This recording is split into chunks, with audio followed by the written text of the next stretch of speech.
booties for black girl nerds.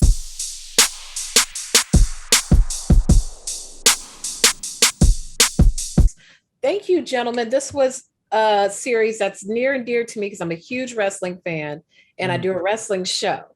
And so it was fun to see what happens behind the curtain that the normal person doesn't realize. Beginning with you, Stephen, as the head of the family and the top guy in the company, does that person have to be a heel in order to maintain the business, the relationships, or can a baby face exist as the head of the company? Well, I think that if you look at any boom in the history of professional wrestling, the only time that the top guy for an extended period of time has really been a heel was probably Ric Flair in the NWA. But if you look at the history, the modern history of the WWE, you're looking at Hogan to Ultimate Warrior to Bret Hart, Stone Cold Steve Austin, The Rock, John Cena. And I mean, there are little gaps in there with, say, Triple H or Shawn Michaels, where the top guy is a heel. But but typically, baby faces are what tends to drive the gate. I mean, there are weirdos like me who like the bad guys as a little kid, but the majority of the merchandise and the gate and all the things that make the wrestling industry, be it on the independent level or at the big level of the WWE or AEW, the baby faces are really going to drive the business. Right. But as a face, it can be hard to be the guy who makes the decisions, because no matter what, the decision maker is always the bad guy. I mean, the heels are more important because the heels call the matches in the ring, and but they have in a lot of ways they have an easier job because you never know what's going to pop a crowd, right? I mean, Ace Alexander's character has it. I mean, he just comes out and he's magnetic. But he has to really work at it. And as we see in the show, fan bases can be fickle and they'll turn on you in a second. It's easy to make someone boo you. Just call them stupid right to their face. Right. And they'll boo you just like that. And that's a great segue into what I was going to ask you, Alexander. I was thinking about the ego and the ego behind what it takes to be a baby face and the ego behind what it takes to be a heel. And where do you think that Ace's ego lies, like in the scale of black and white in there? Where does that lie for him? In order, when we meet him, he is a baby face, and then he goes through his ultimate transformation throughout the season. I think at the beginning, a lot of what Ace does is purely ego driven, and he's letting the external forces determine who he is as a human being. And that's what I think a lot of people can see in Ace. You hate to admit it, but I feel like a lot of people will see themselves in it, because so often in our world, we let external forces determine who we are as human beings. And my favorite episode, not to give too much away, for Ace is when he finally comes to terms with the fact that he may never be a baby face again. And finally he's free and to be the most ruthless heel he could possibly be. And I think that at the beginning of the show, for sure, ego is the driving force of him. But underneath ego is always insecurity. Yeah. And that's the thing is that beneath it all is just a sad boy who lost his daddy and is trying to make him proud and is just trying to be loved, but can't love himself. He's just an absolute mess. And that's why he's one of my favorite characters I've ever played. Well, gentlemen, I'm into it. I can dig it. We're getting ready to talk about it on our live show every week. Thank you for your time. And thank you for this series for us wrestling fans who are into it. Oh, thank you very much. Take care. Thank you, gentlemen. I'm a huge wrestling fan. And I can't think of a time I've ever seen like episodic TV, especially drama that's centered on this world. But even beyond that, it's such a strong story about this family that are completely immersed in this lifestyle and what it means to them and their family. Mike, beginning with you, why the backdrop of wrestling? Why is that so critical to this story? Because like I mentioned, it is a story that anyone in a lot of industries can relate to when you fully immerse yourselves and your family into it. Well, what I loved about it is Michael Waldron has created this show in a setting that is authentic to where he grew up. And he is a creative guy. And we were both talking about this earlier. He's from Georgia. I'm from New Hampshire. We're both in this business. I don't know where you grew up and how you got into what it is that you're doing, but you know that there's a lot of people who work in the fields that we work in who are not necessarily discouraging, but are, they remind you of how tough what you're about to do is what you're endeavoring to do is going to be. And I think that that's wrestling. What Michael appreciated about it that I learned from working with him is how creative a world it is. It's a creative world that's all of it is created. And yet you have these incredible athletes who are stunt performers who can pull off what is, essentially choreography, dance moves, incredible trust, feats of strength. And it's a world that you don't think, if you were to look at these people on the surface, that is creative, that it's written, that it's thought out, that it's worked in tandem with one another, that it's showmanship, that it's entertainment, that it's opera in its way. And I just think that and then behind the scenes, being able to talk about how that affects their lives as they're trying, they're yearning. Everyone understands what it's like. You've got a friend who grew up, wants to be an actor, and they're in a play, and you go see them, and to them, they might as well be opening on Broadway. Or a friend who's in the game against the hometown rival, and how's it going to be? Or your friend, you go hear him play music. That's what I thought was so great, is that we haven't seen this story of creative yearning and ambition in this world. That's what felt brand new about it. Michael, what I especially appreciate is the ability of the show to connect the dots on the other side for folks who don't know. It's more than talent. It's more than being in the space. You have characters who are trapped in a place, even though they might need that little push. You have people who have to assume that heel role just to make sure the business gets done, because no one wants to be the bad guy. And then the struggles of being the good guy and the ego, and maintaining your ego and your pride and all of the things that come along with that. With connecting the dots, how much time did you spend looking to some of our greats of the past and their upward climb through professional wrestling, no matter what platform? Like CM Punk is in an episode. That's a great fit in there. That was very, very genius. So just filling in those spaces for people who are unfamiliar. Yeah, I mean, I'm a huge fan, obviously. I guess maybe hopefully it shines through.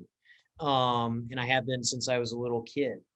And I feel like I've probably watched every wrestling videotape ever put out, and probably several illegal ones. And I've just, it's just a thing that I know a ton about, because it was something that I was passionate about when I was 6 years old and never stopped loving it. And the interesting thing about wrestling is it's a forever story. It's a soap opera that's been going on for decades. And so The Undertaker is a television character who his story has been through 20 years of evolution and everything. And so part of it has been I've just paid attention to the histories of these wrestlers and everything. And then it's, you read, especially now, there's in the internet, there's such a wealth of information about wrestling. It's crazy just today how many people interviewing us are wrestling fans. Right. And you realize how many of us grew up with this, and I think it's like, I always say wrestling is a lot like comic books. You know, for me, wrestling was that was my comic book that I loved. And so there's podcasts, you know, that you can listen to. There's so much great writing being done about wrestling. David Shoemaker on The Ringer, the work he's been doing is The Masked Man. You know, that critical writing about wrestling, about the meta story and everything. You know, I think we try to be experts on it as much as we can, but also I find that it's also good when I can kind of tap into that little kid a little bit, because I think that's what Jack is doing. He's thinking about those kids in the audience when he's telling his stories. Well, we are into it. We do a Sunday show. We're going to be talking about it on our Sunday show, along with our other wrestling content. Thank you, gentlemen, for your time. I'm super enjoying it. I can't wait to see the rest. Well, we're going to make sure that we get you episodes 5, 6, and 7 because they're done. They should be able to be delivered to you right now. And there's a cage match in 5. In episode 6, Mick Foley shows up. And he's fantastic in the show. 7 is where we go into Florida wrestling dystopia and the contrast of what that is. And so there's more we'd love you to see. We love that you love wrestling, and we're available to talk to in the future. If you want to circle back, just please make sure you reach out to us. We for sure will. We for sure will. Thank you so much, gentlemen. Thank you. Thank you so much. Peace. Take care. Thank you to both of you. I'm a huge wrestling fan, and an even bigger fan of promoters and the mouthpieces that get these athletes to the ring and whip them into shape. Beginning with you, Mary, I thought about, Moolah and Mae Young and all of these women of the past and how tough they had to be in an industry that's not very welcoming. Did you look towards any of those figures, and how did you begin to shape how you wanted Willie to be? I really did. I need to go do it, Chris. I'm learning. Say that name. Who was the first name you said? The fabulous Moolah. She's a big one. Mae Young, Vicky Guerrero. Your character is not. Slow down. My bad, Mary. My bad. Who's the one that I wrote down earlier, Chris? Catherine Jarrett. Yeah.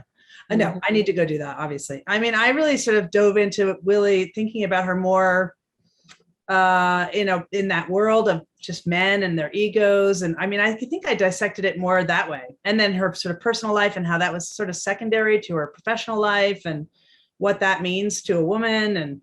But no, I need to do that, I think.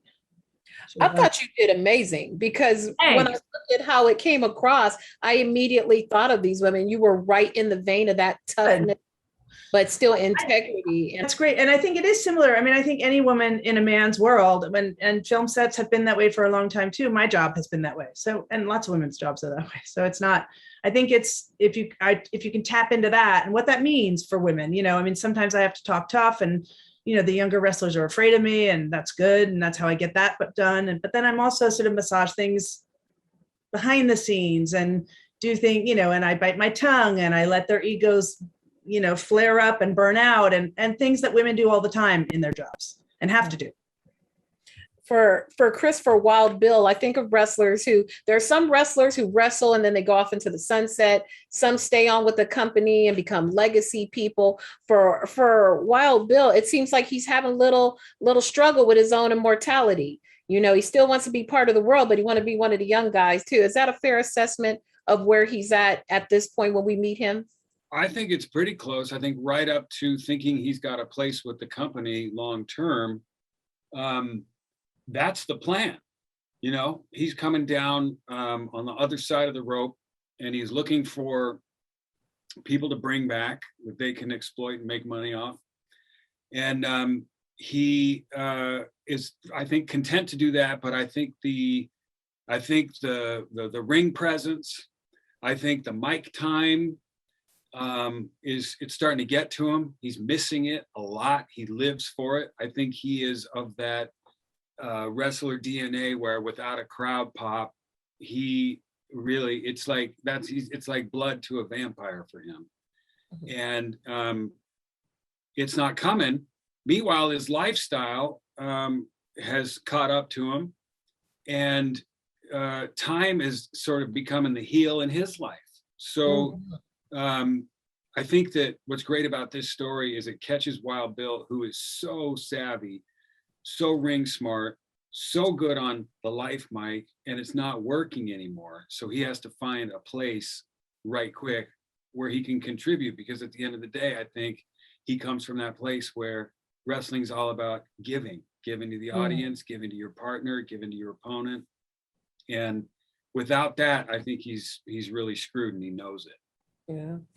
Mary, it's funny because I look at Wild Bill and Willie, and they're adversarial, but they still have like a bond between them. What do you think that bond is? Why are they able to understand each other so well? Yeah, I think they had, they were in love, and I think they were together for, I don't know how long, but for a while. She was his valet and they were together romantically, and then really hurt, I think, both of them when it ended.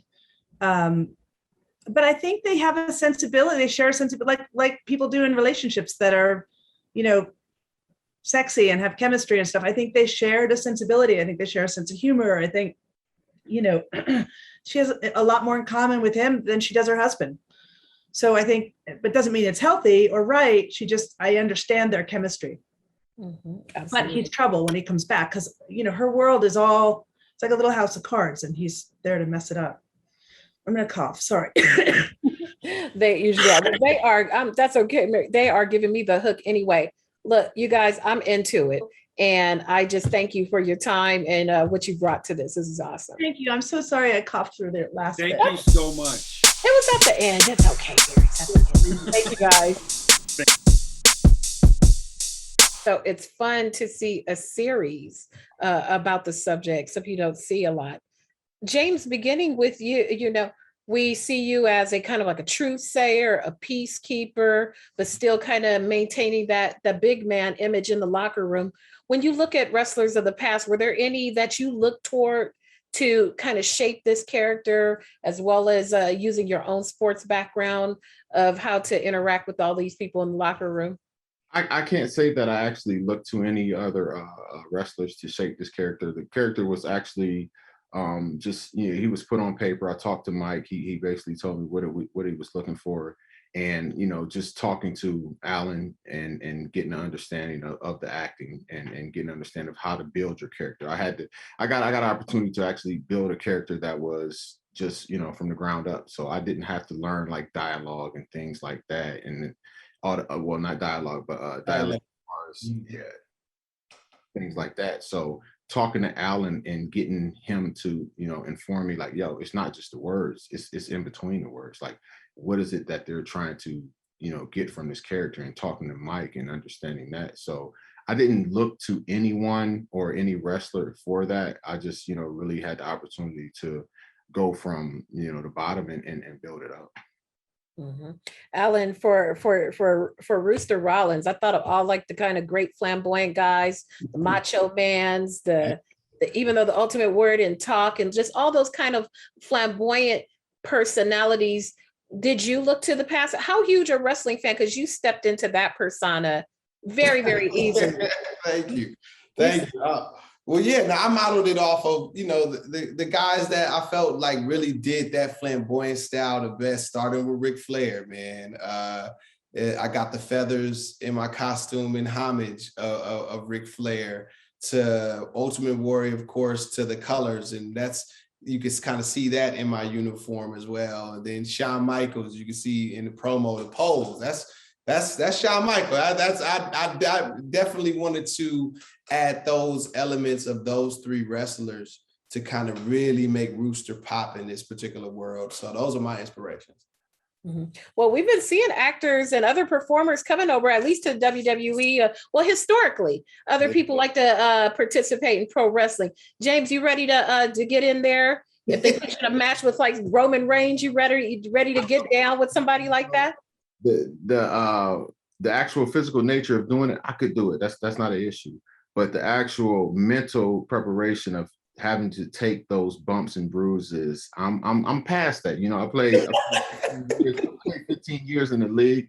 I put my body through a tremendous amount of punishment. And these guys that are wrestling, even though the outcome is predetermined, they're still hitting that mat. They're still taking chances, You have guys that had surgeries and had, surgeries on their backs, their necks, had plates and screws put in because the stunt as they went to perform it didn't go exactly as planned. It was 10 degrees off, and that cost them a neck. It was another 5 degrees, it could have cost them their life. So, it's a physical sport, even though the outcome is predetermined. And that's not something that I'm willing to go out there and do now at 43 years. I hear that. Alan, I think a lot of wrestlers, if they get tuned into the show, you're going to touch them greatly because there are a number of talented performers who are in the spot that he's in. Got the talent, got the look, but the top guy is not ready to pull the gun and put them over or give them a push or give them anything that they need. What do you say to those type of wrestlers who are really going to see a lot of themselves in how you portray Rooster? And if they feel that way, then I did my job, man. I just wanted to be able to showcase a character who is not going to give up. Like, he's a person that has seen all sides of the game on the independent level and is ready for the next step. And he's done with the excuses. He's done with the talks. He's done with all of those "you got next" phrases, and he wants now. And I know a lot of talented people, even outside of just wrestling, will relate to this character. So I'm excited for them to see the journey and to see the perseverance that Rooster has. Thank you. Well, we are into it for sure. And we're going to be talking to up about one second. There you go. Okay. Well, we're ready. We're going to call and find your people. Y'all got to come on our show. Thank you so much. You guys are fantastic. And I appreciate you taking some time for us. No problem. Thank you. Take care.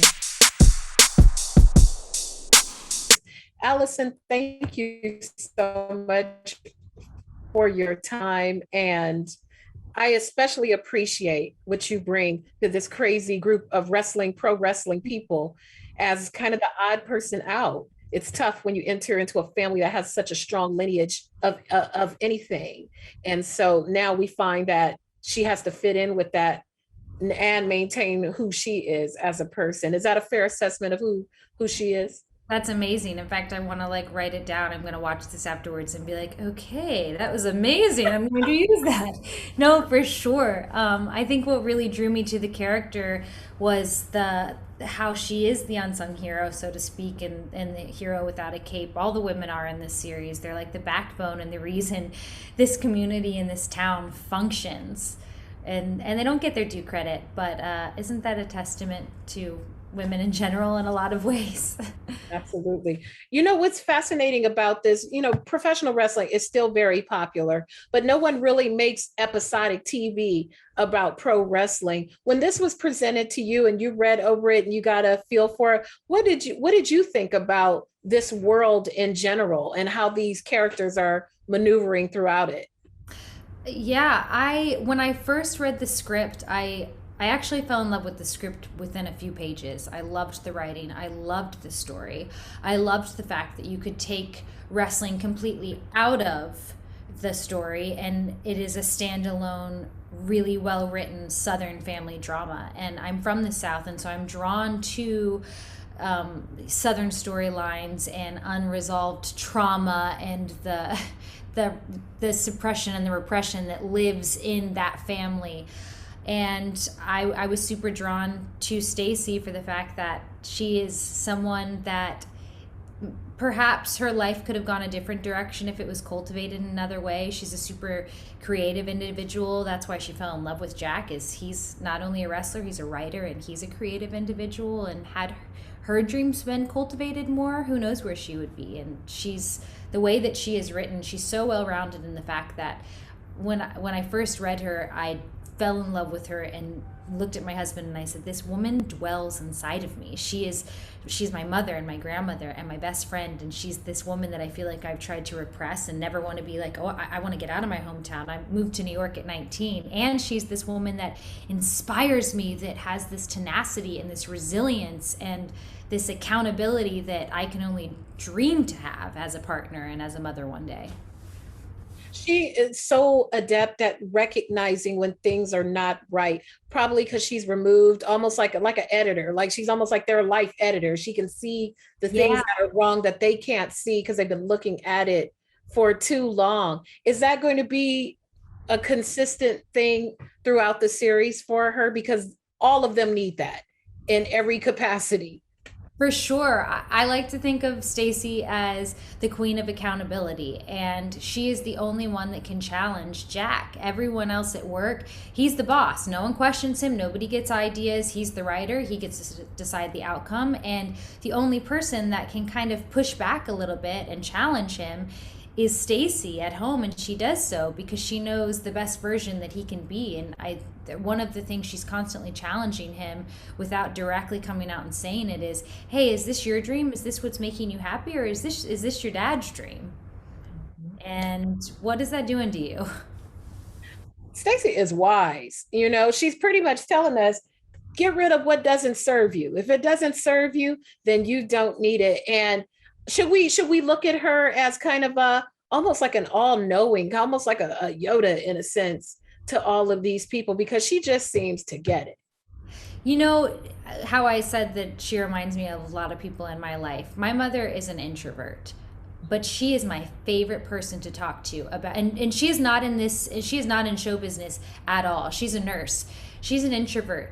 But what she has to offer is she's a fly on the wall. And that's what Staci is. She can come at things from different angles because she sees everything. She's not in it. She's not saturating herself. It's that lesson that I think we can all learn, which is when things are going on in the world, we have to sit back as a fly on the wall and not let our emotions get the better of us, not be a victim of our own ego, but look at things, assess them, and say, is that so? Is that so? And that's how she goes through life, and that's pretty cool. Alison, thank you for your time. That's crazy. I too have Southern parents. My mother too was also a nurse and an introvert. So I feel like we're kindred spirits. I just really like you in this, and I really like this show. Thank you so much for your time. Thank you. Thanks for talking with me. Take care. You too.